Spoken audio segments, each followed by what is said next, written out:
Well, good evening, everyone, and thank you for the opportunity to recognize and celebrate a true trailblazer in the field of life sciences, Dr. Jack Gauldie, a most deserving recipient of the Community Services Award. This award recognizes a public or private sector individual who has made extraordinary contributions towards building Ontario's life sciences sector, going above and beyond the call for duty. I have had the pleasure to work with and learn from Jack since my first day at McMaster some 22 years ago. Indeed, from the time he hired me straight through to his retirement, all 3 and counting retirements, and I've had the front row seat to his amazing leadership style. Throughout his career, Jack has epitomized what it means to serve one's community, always going above and beyond the call of duty to lend his knowledge, his time, and his talents to others. Jack is a distinguished university professor at McMaster, a title that is reserved for the best of the best in the Department of Pathology and Molecular Medicine, which he chaired for 3 terms and earned the international reputation that the department still enjoys.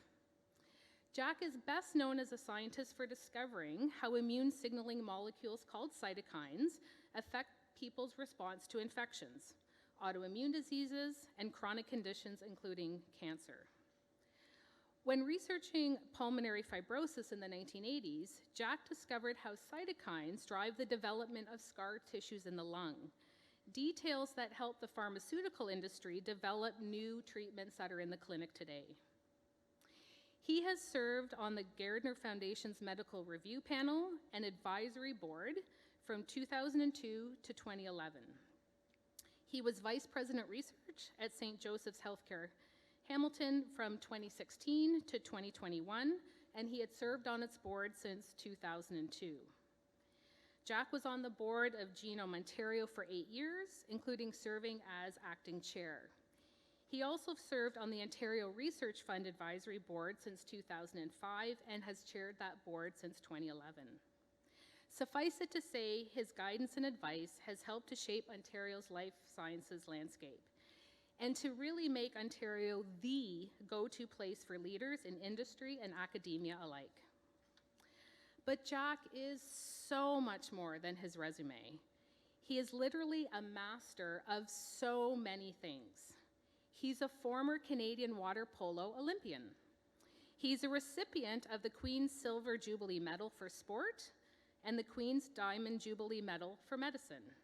He's a fellow of the Royal Society of Canada. He is a gentleman and a scholar and the architect behind so many McMaster successes, including Jack's Group, Jack's Building, and the list goes on and on.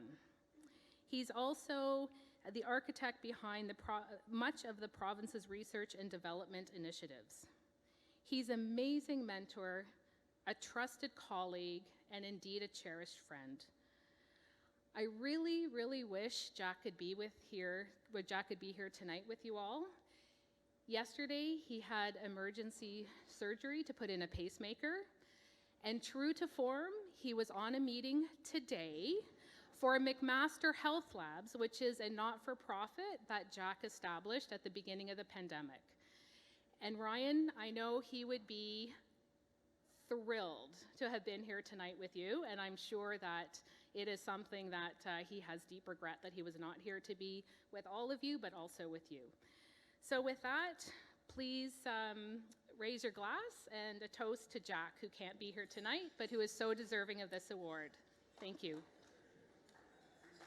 So I'd like to say thank you to Life Sciences Ontario for this particular award. Very gratifying, and I'm very happy to receive it. I also want to say thank you to many people who helped contribute towards this award. All of the colleagues that worked with me in taking forward the ideas that allowed me to take part in the many things that I enjoyed doing in life sciences. I want to say thank you to the students, the postdocs, and the staff that I worked with over the years in bringing these activities forward. And in particular, I want to say thank you to the staff of a number of the organizations and institutions that I worked with, all of who contributed greatly to the success of many of the things that have gone on in Ontario. And after all, I want to say thank you to both the province of Ontario and the University of McMaster for giving me the opportunity to do what I do and enjoy doing what I do. Thank you.